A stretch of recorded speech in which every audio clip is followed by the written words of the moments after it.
All right. Good afternoon, everyone. Ooh, we love an echo.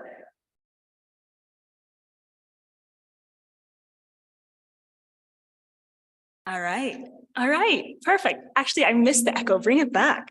Okay, good afternoon, everyone, and welcome to the 10th anniversary Sheth International Achievement Awards ceremony. It is an honor to be here with all of you on such a special occasion. My name is Danielle Obisi-Orlu, and I will be your MC today. I'm a senior here at Pitt. In my studies in political science, as well as international and area studies, I research the expressions of xenophobia in South Africa, as well as in France, towards immigrants and immigrants of African descent, and the impact it has on intergroup relations, as well as the perception of migration worldwide. As a member of this campus, I am involved with many initiatives, and I'm going to give you a long list, so don't hold your breath.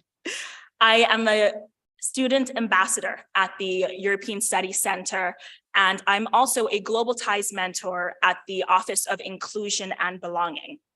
I have the honor of being the Youth Poet Laureate of Allegheny County for 2021 to 2022. And when I studied abroad in France, I was at Sciences Po. I was also honored to be the exchange representative to the administration for our fall cohort. In all of these roles, I've had the unique opportunity to see the areas where the university and the city are the diverse international community and how we're able to infuse all of our identities. Pitt is a special place, shaping the future and giving students an understanding of global issues that touch communities worldwide.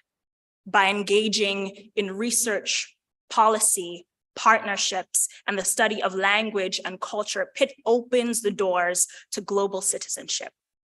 Embracing the world, our current plan for Pitt puts it best. We believe we are all members of a global community, and our role is to integrate local and transnational perspectives that advance new knowledge and groundbreaking innovation while fostering cultural awareness, worldwide partnerships, and life-changing research. The Sheth Awards tie perfectly into the plan for Pitt, and our awardees are most certainly making a global impact that inspires all whom they touch.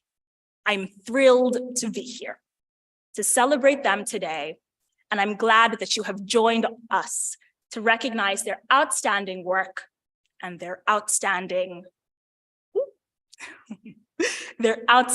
work around the world. Now, without further ado, I would like to introduce our next speaker. Ariel Armani is the Vice Chancellor for Global Affairs and the Director of the University Center for International Studies. Ariel is also a professor in the Graduate School for Public and International Affairs. He is the author or editor of 9 books and over 80 articles, book chapters, op-eds, and other publications. You may find his analysis on innovation in international education, the globalization of cities, and the changing role of China in Latin America appearing on US and international media platforms. As a Latinx leader at the University of Pittsburgh, he has been a strong voice for the need for systemic change to advance a culture of diversity, belonging, and well-being. Please welcome Dr. Armani.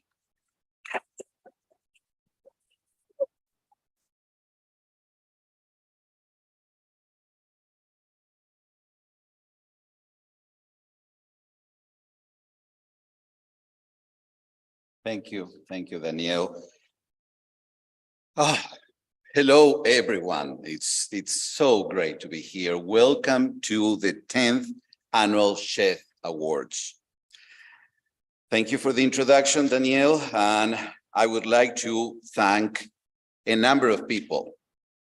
First, again, Danielle, thank you so much for emceeing this afternoon.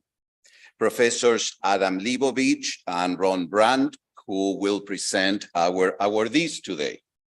Laura Daversa, Jason Kane, and Emily Rulon, who work behind the scenes to plan this event.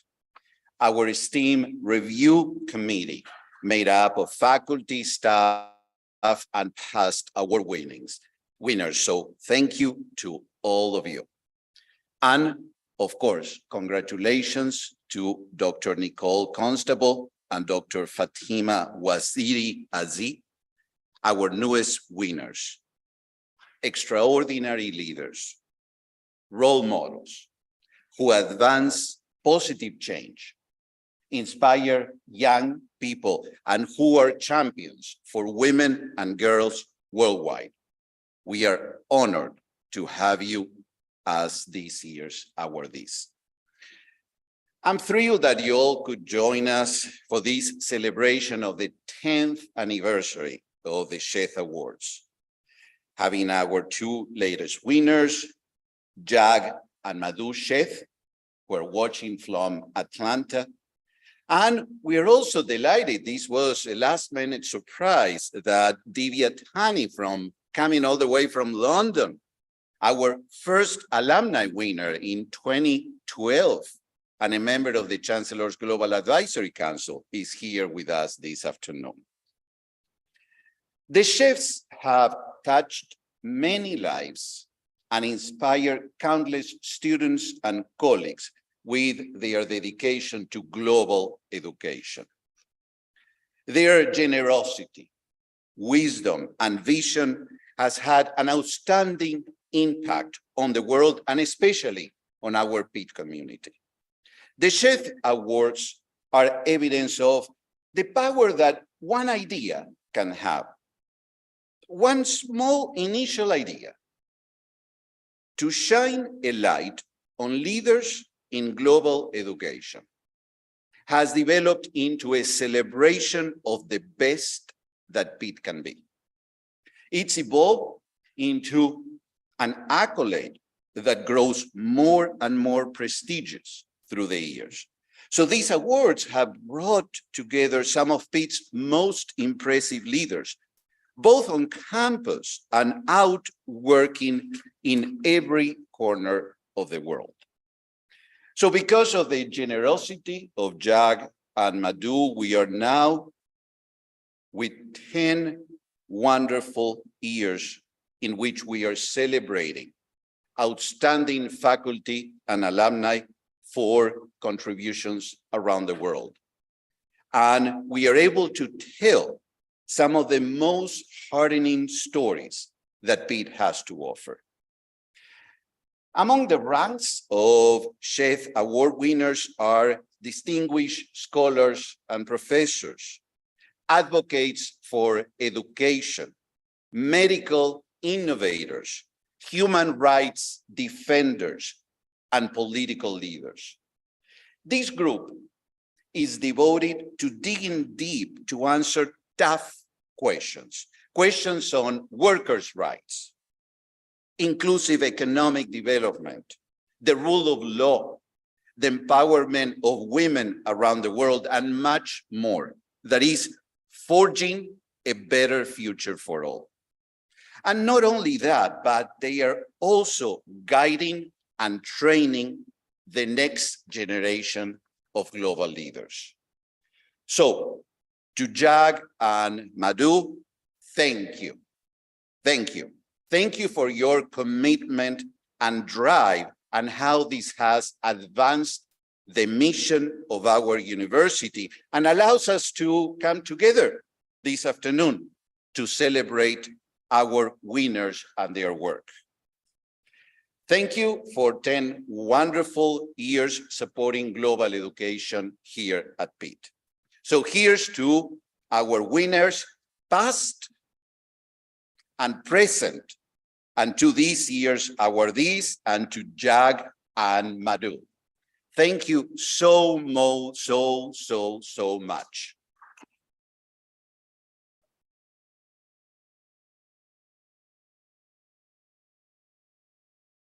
So now we will move forward with the rest of the program. Nicole, Fatima, we are honored to celebrate your extraordinary achievements. Danielle, the podium is yours. Thank you.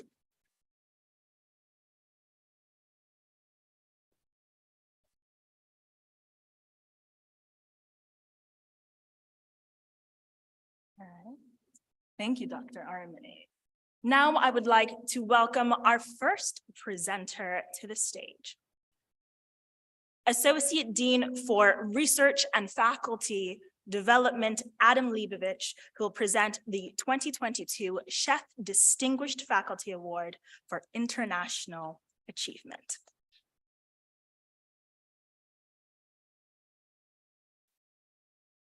Thank you. Friends, honors guests, good afternoon. My name is Adam Leibovich, and as Daniel said, I am the Associate Dean for Research and Faculty Development in the Dietrich School of Arts and Sciences. On behalf of our Dean, Kathy Blee, and the school's community of scholars, it is my distinct pleasure to introduce Professor Nicole Constable, winner of the 2022 Sheth Distinguished Faculty Award for International Achievement. Since coming to Pitt in 1993, Professor Constable has served as a teacher, scholar, and administrator. This has included past roles as director of the Asian Studies Center and associate dean for graduate studies at the Dietrich School, and her current role as chair of the school's Department of Anthropology. Nicole is an affiliated faculty member in the Gender, Sexuality, and Women's Studies program, and a research professor in the University Center for International Studies. She was the J.Y. Pillay Global Asian Professor of Social Sciences at Yale and US College in Singapore, and she has twice taught and co-directed the Pitt in the Himalayas. Nicole is a sociocultural anthropologist whose primary research focus is gendered migration in and from Asia. She is also very interested in different modes of ethnographic and anthropological writing. Her main geographical regions of interest are Hong Kong, China, the Philippines, Indonesia, and Singapore, and her topical interests include migration and mobilities, intimate labor, gender and sexuality, and precarious citizenship and the state. She has written extensively about the plight of domestic workers in Asia, and it is not an exaggeration to say that the books and articles she's authored about the lives and challenges of these workers, who are overwhelmingly female, has led to actual change in government policies. Professor Constable has said, "What I like to do in books is to start with what people take as a given or as a common assumption, and then to really look to see if that's the case. And so, as an ethnographer, going in and actually talking to the men and women involved, I like taking seemingly obvious things and letting people see it in a different way. It conveys the people in a different, much more human light. Ethnography is what allows that personal connection. And for me, that's sort of getting to know people and understanding their point of view, even if it's different." Her first book and doctoral dissertation was 1994's Christian Souls and Chinese Spirits, a Hakka community in Hong Kong.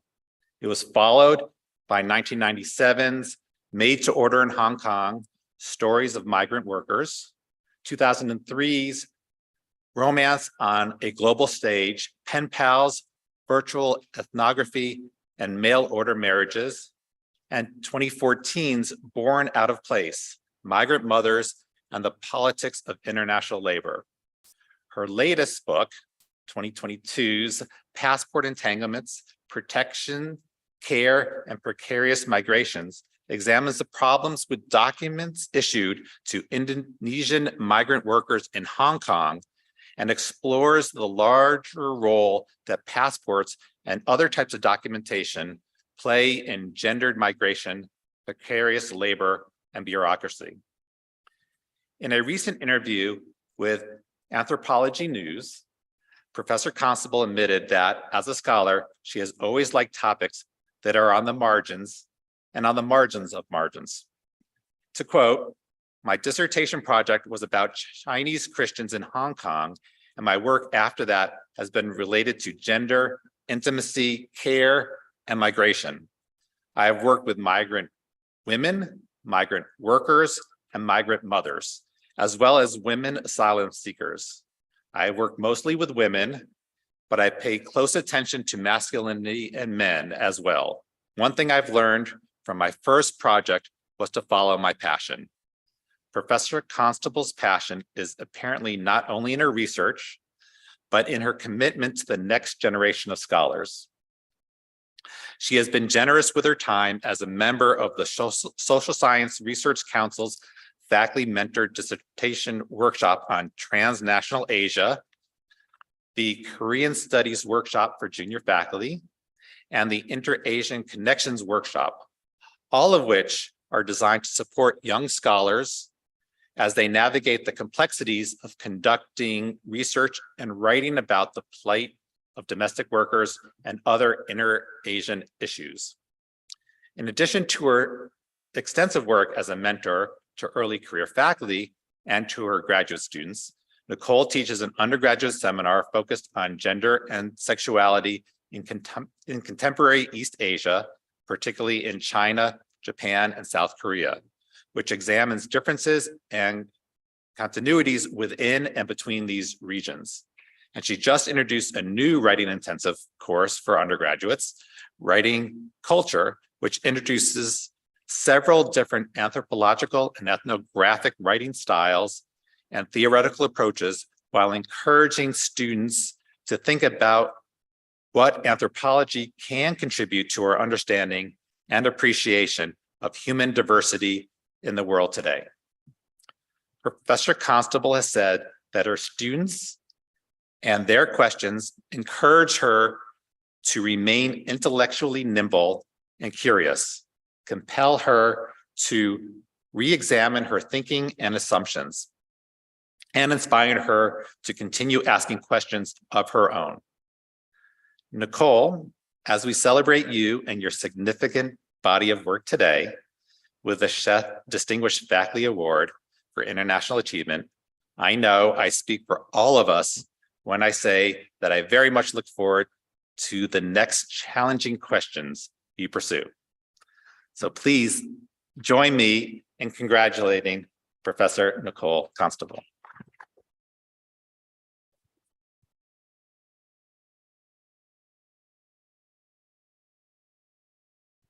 Liz, hand this to you.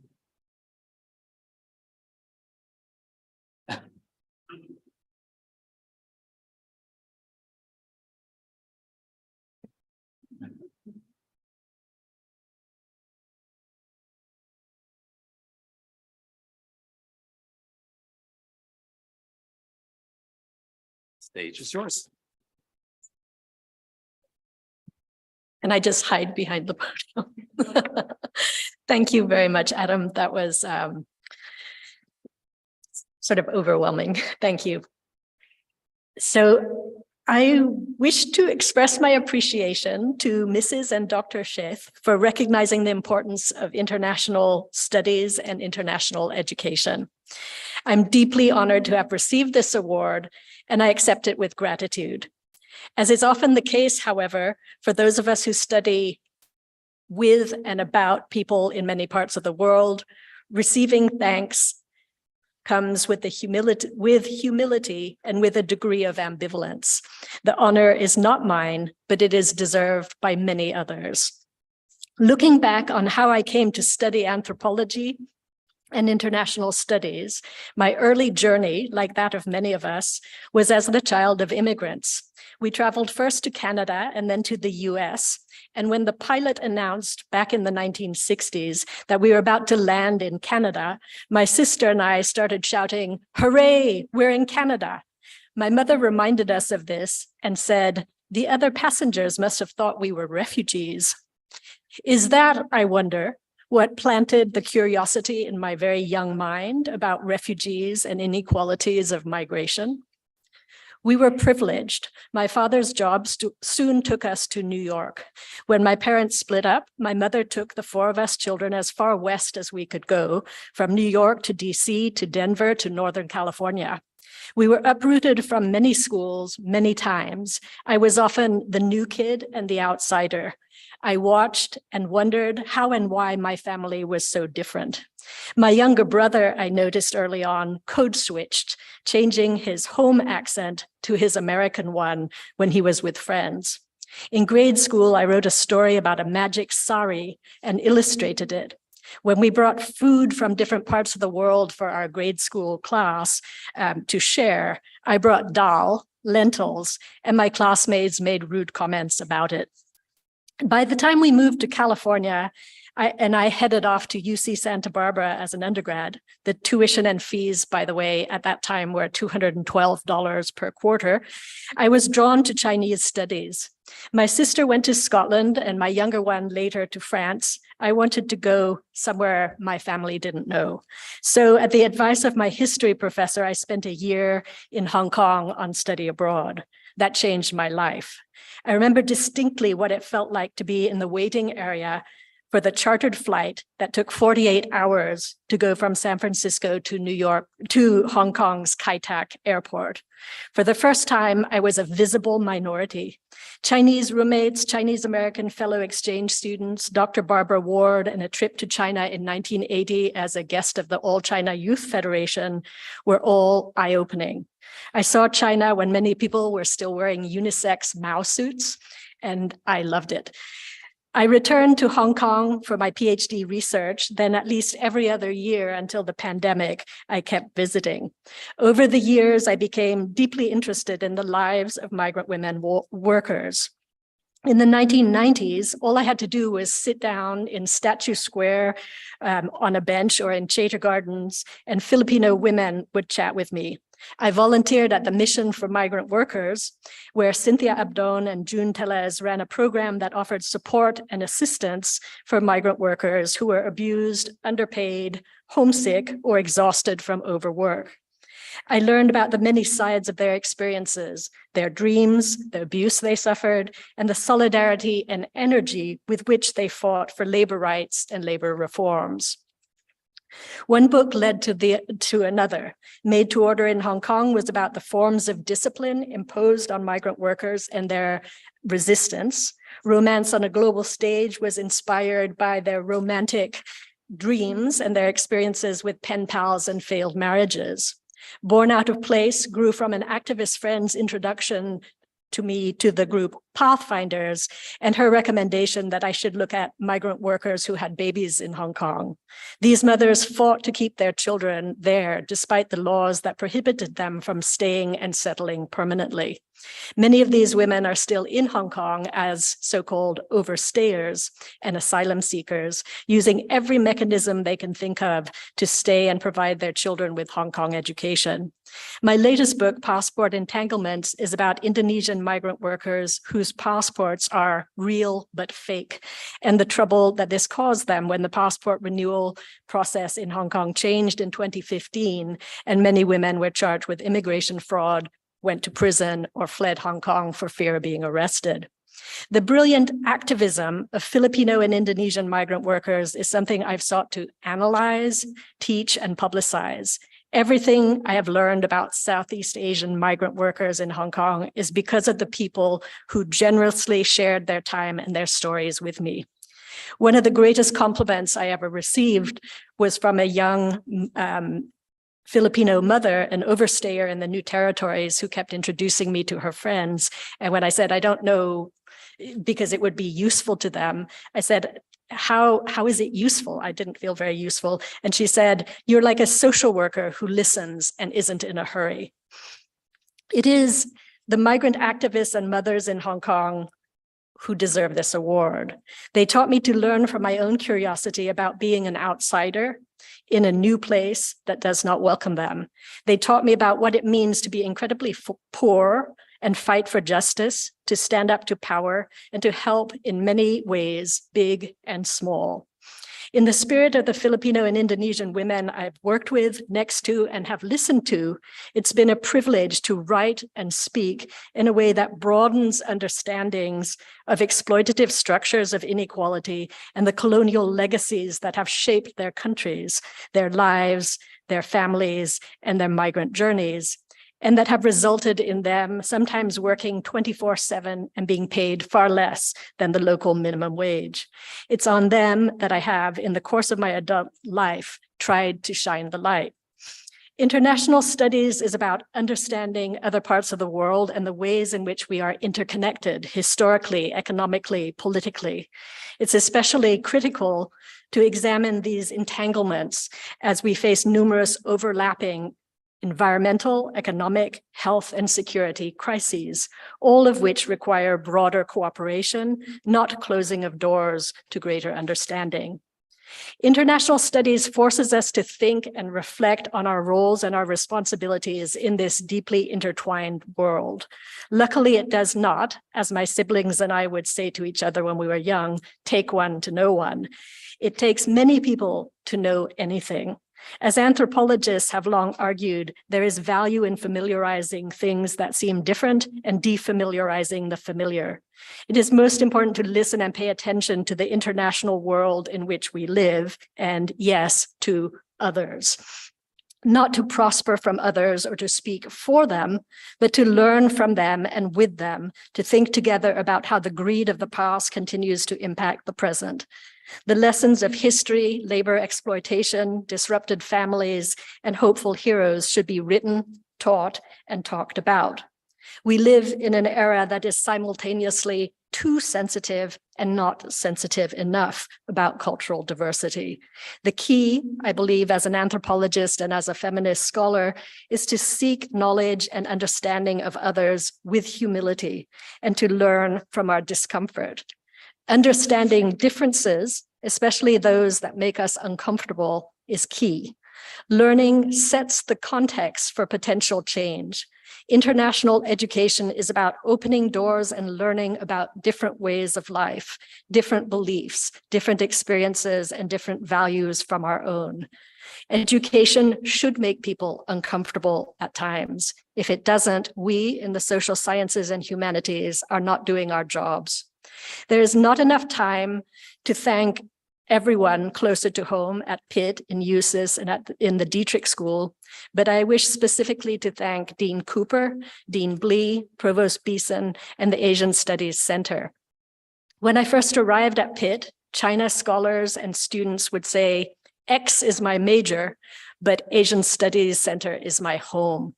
Indeed, Evelyn and Tom Roski, Belle Young, Linda Penkower, Kathy Lindeff, and Katie Karlitz back in the day made Asian Studies my home. Jim Cook and many others in Asian Studies have continued to do so.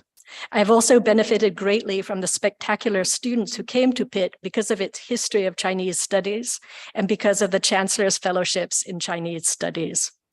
My thanks also to the anthropology department, including Kathleen Musante, whose path I follow as a recipient of this award, and also my new colleagues, those who were hired after me, for making it the department I long dreamed of. It now feels more than ever like home. The grad students in the past two cohorts of my graduate publication seminar define the best possible sort of international collaboration at Pitt. They include brilliant students from all parts of the world and many humanities and social science departments. They have taught me about everything from the Indian undersea commons to the collective cooking pots of Colombia, from Kazakh language learning apps to Chinese dating apps, and Chinese migrants in Paris and Franco-Maghrebi film. It's a pleasure and privilege to learn from them. Joe Alter, my colleague and partner, also director of Asian Studies, is a source of endless support, patiently juggling his work in South Asia with mine in East Asia, and unintentionally fueling my competitive spirit. My sons, one of whom is here today, and the other one whose birthday is today, happy birthday, Natu, have been with us for many of our international chapters. And to end, I want to again express my thanks and appreciation to the Sheths for supporting international education, to Filipino and Indonesian domestic workers, activists, and advocates, specifically too many to name, but Eni Lestari, Sringatin, Cynthia Abdon Teles, and many friends and colleagues in Hong Kong. And thank you to the many behind the scenes organizers and supporters of this event. And thank you all for coming. Thank you.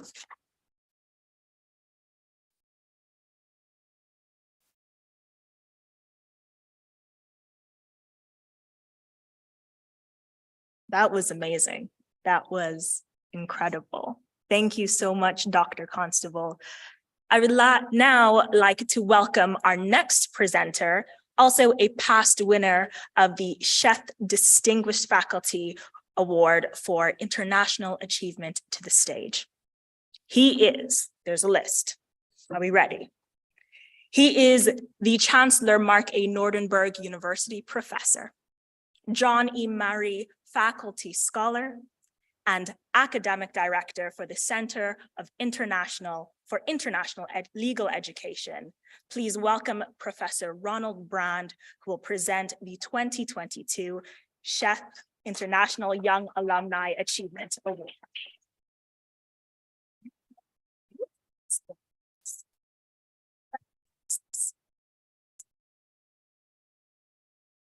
Thank you, Danielle.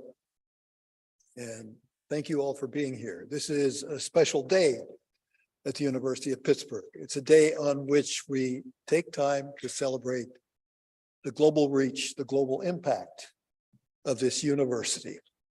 And it's the impact not of an institution, it's the impact of people. And so it's a day on which we celebrate people who have been involved in an impact.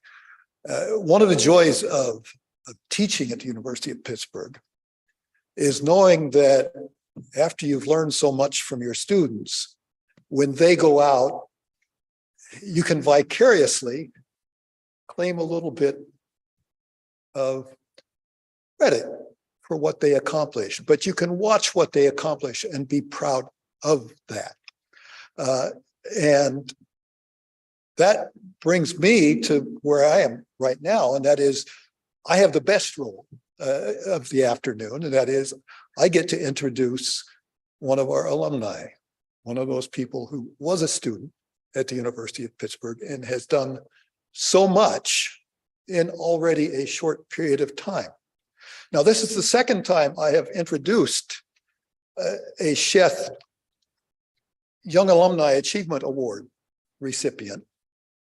And I would note that in doing this, we don't just look back and honor what they've accomplished. We look forward to what they're going to do in the future. And I would note that the last one I introduced is now president of her home country. Fatima, we have expectations. So,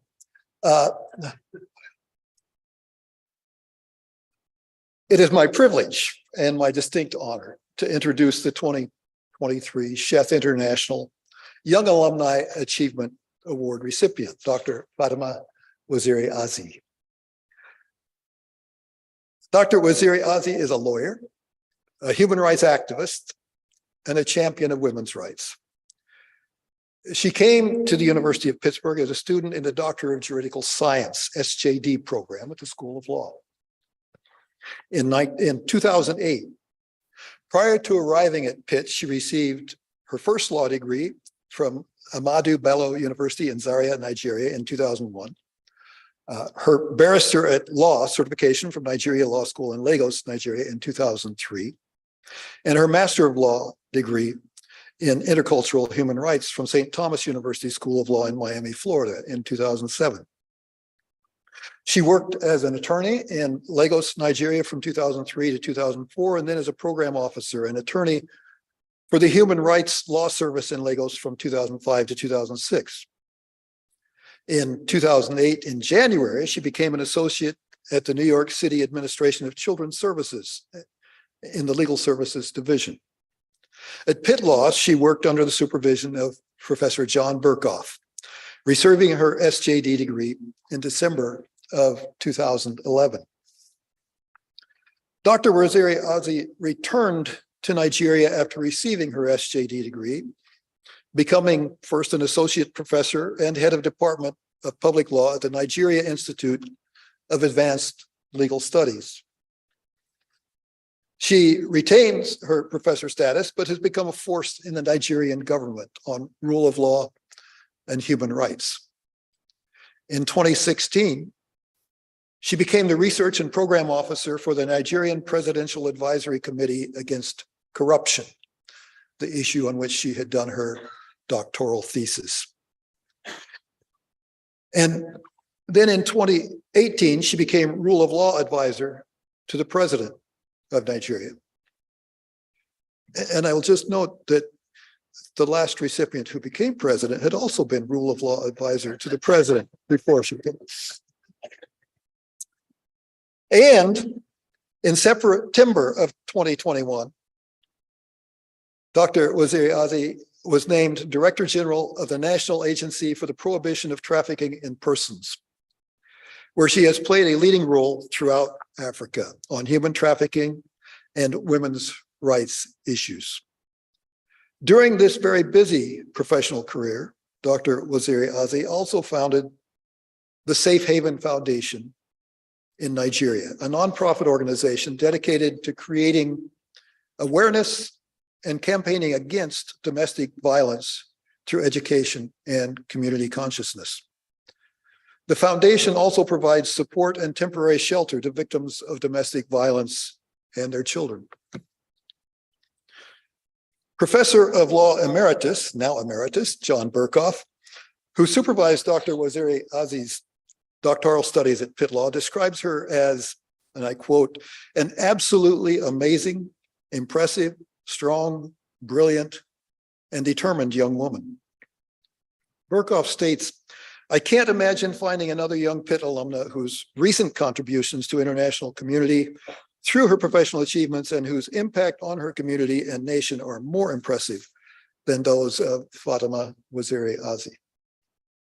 Dr. Waziri-Azi's research at Pitt Law focused on strengthening anti-corruption efforts in Nigeria. Her subsequent career has engaged her both personally and professionally in bringing honesty and accountability to government and business, and in seeking protection and justice for the most vulnerable. Doing so has at the same time made her vulnerable. Her close relationship with Professor Burkhoff and her willingness to share her personal side of her professional life are reflected in an email communication she wrote to him in January of last year, in which she stated, please also remember me in your prayers. Human trafficking is second in transnational organized crime and the third largest criminal enterprise globally. I am fighting some very dangerous people. Today, we celebrate one of our own who has intellectually, practically, and personally taken on difficult problems that challenge entrenched groups of people who profit from activities that cause great harm to individuals and to society generally. We celebrate a pathbreaker, a champion of the oppressed, and an innovator of programs designed to improve the lives of the overlooked and the forgotten. Domestic violence, trafficking in sexual slavery, and child labor are tragically and unfortunately not uncommon in many places in the world. While she is still young, Dr. Waziri-Azi already has had an impressive career working to address these issues in ways that offer hope for the future. In doing so, she has created a standard for all of us to follow. Fatima, it is indeed my pleasure and my honor to invite you to the podium to receive the 2023 Sheth International Young Alumni Achievement Award.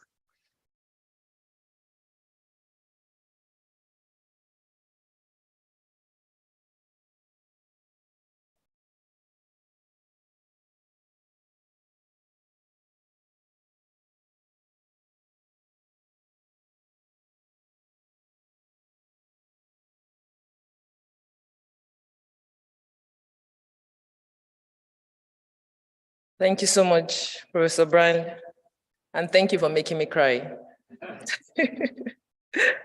Let me start by thanking Dr. and Mrs. Sheth for this award and for this recognition.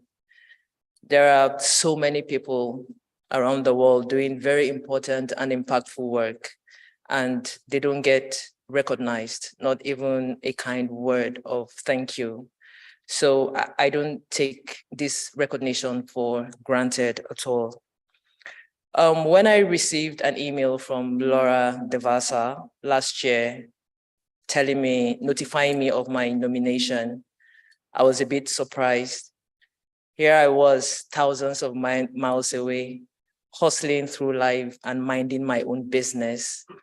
I didn't know I was being watched. So thank you, Professor Brand, again. It came as a delightful surprise. Just like what Professor Brand said, I moved to Pittsburgh in 2008, and moving to Pittsburgh was very difficult for me. It was my first time in Pittsburgh. I didn't know anyone in Pittsburgh. I didn't have friends in Pittsburgh. But one thing that saw me through was the kindness of the Pitt community. The friends I made everything worthwhile, which is why whenever I get any opportunity to pay it forward, I never fail to pay it forward. Because all my years in the States, I was in the States for about five years and some months, close to 6 years. The kindest people who crossed my path, people who were kind to me were strangers, people I didn't know from a can of paint. And you can imagine my surprise, having been to school in Florida, lived in New York for a bit. It snowed in October. I was shocked. Like, I didn't know it snowed anywhere in the States in October, but I really have very pleasant memories of my stay here in Pitt and in Pittsburgh. So studying at Pitt was a great experience for me. My education, my research helped hone my skills in terms of research and writing, and it also helped shape my mind. Being mentored by Pitt professors was a privilege I never took for granted. Professor John Brockhoff, who was my dissertation advisor, was a very brilliant man. Professor Ron Brand was also a member of my dissertation committee, equally extremely brilliant. Professor Elena Baylis too, and Professor Cecil Blake from the African department was also a member of my dissertation committee. For me, I moved back home immediately after graduation, which means I belong to the less than 10% of Nigerians who come to the States with a student visa, study, and go back home. I went back home because I wanted to build a Nigeria that I wanted, the kind of Nigeria that I wanted. And I could only do that by being part of the system. And I started by being a public servant, then progressively a technocrat. And I'm truly grateful for the privilege I have had to serve in different capacity back in my home country. So being a woman working in law enforcement, I had an anti-human trafficking law enforcement agency with 29 offices across Nigeria and the headquarters in the country's capital. We also operate 13 shelters, and I oversee a staff strength of 985 officers. So it's a lot of work. It is draining, but it is fulfilling. Just like what I said in my email to Professor Brockhoff, human trafficking is a $150 million global enterprise and the second most profitable criminal enterprise after drug trafficking. So it's really a lot of work. It takes the toll on you physically. It takes the toll on you mentally, spiritually, but I thank God for the grace and the strength to carry on. Then finally, coming from a country which is largely patriarchal in nature, where women will have to fight for everything they get, where we have to work twice as hard as men, where we face all sorts of bias and sexism. I want to say thank you for my husband, who is here with me today, for being my biggest cheerleader and always nudging me on. So once again, let me thank Dr. and Mrs. Sheth for this amazing award and amazing opportunity. I thank all my PED professors. I thank the Sheth Selection Committee, everyone who worked to make today happen. And I'm happy to be back here in Pittsburgh. And thank you all for being part of my story. Thank you.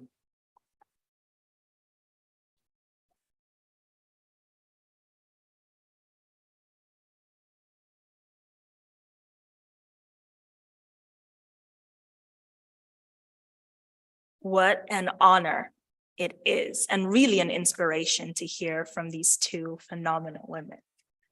While we do wish Dr. and Mrs. Sheth could have joined us in person, they'll still be part of today's festivities. Please take a look at the video which Dr. Sheth sent forth for this ceremony. Greetings. I'm Professor Jagdish Sheth at Emory University, and I'm a proud alum of University of Pittsburgh from the 60s, couple of generations before what you have done. I got my MBA in 1962 and my PhD in 1966. I owe a sense of gratitude toward what Pittsburgh as a city and University of Pittsburgh did for me in terms of getting my potential out. I'm very pleased that the two awards today recognizes the tremendous contributions they have made to society in general. My congratulations to Dr. Fatima Waziri-Azi as a lawyer with a PhD going back to Nigeria and contributing toward social justice, taking on very much traditional issues in the society, bringing them forefront, making sure government itself is involved in eradicating trafficking, for example, girl abuse, whatever they are. And it's remarkable to see her impact at such a young age on transformation of Nigerian society to the next generation where it is more appropriate. I'm equally pleased with the selection of Professor Nicole Constable. Her area of interest is very interesting because we come from Asia. I know the experiences in Singapore as well as her stories in Hong Kong. The people who come from Philippines or Thailand work in domestic help in many of these countries to more professional or affluent families, and the kinds of issues they go through, not just loneliness, isolation, but also abuse, overuse, exploitation in some fashion. And I'm so glad that her books have resonated with the readership and popular press by and large, starting with the first book and now the fourth book. In fact, I congratulate you, Nicole. The way you do the titling is just a great way of putting headline for the book, better than I've seen in most of the places. I'm also quite still not able to accept the idea that this is the 10th anniversary. I thought the award was more recent. It could be the COVID and 3 years of not doing things in person. I wish I could be there this year. I really wanted to come. And the leadership that is provided by Dr. Armani as the Vice Chancellor for International Affairs, and University Center for International Studies director of that one, is world class. He is world class, of course, himself as a scholar and a leader, but in fact the whole center itself is incredibly impressive in terms of what it contributes toward globalization of University of Pittsburgh and contribution by the university on a global basis. I can be no more proud than what the center is doing on behalf of the university. Therefore, again, my congratulations to Dr. Fatima Waziri-Azi and to Professor Nicole Constable for this year's recipients award of Sheth International Achievement Awards. Thank you. Again, I wish I would be there in person. My congratulations one more time.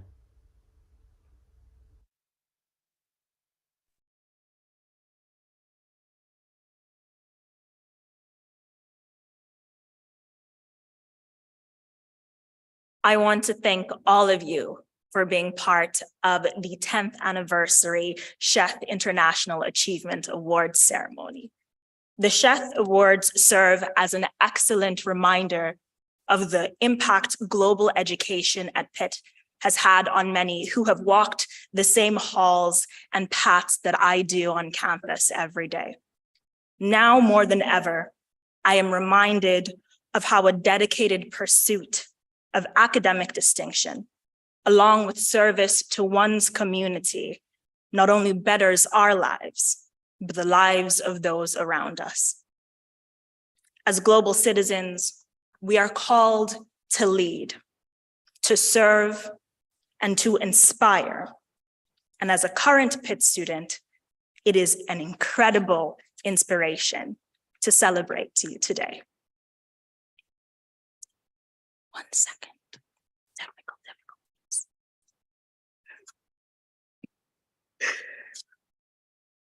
It is an incredible, incredible inspiration to see the accomplishments of faculty such as Dr. Constable and alumni such as Dr. Waziri-Azi. The University of Pittsburgh could not be more proud of the accomplishments of these Sheth Award winners, past and present.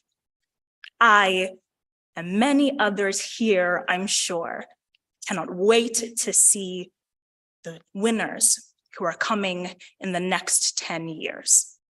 I want to thank you again for joining us today and being part of this ceremony. Have a wonderful afternoon. And as always, hail to Pitt.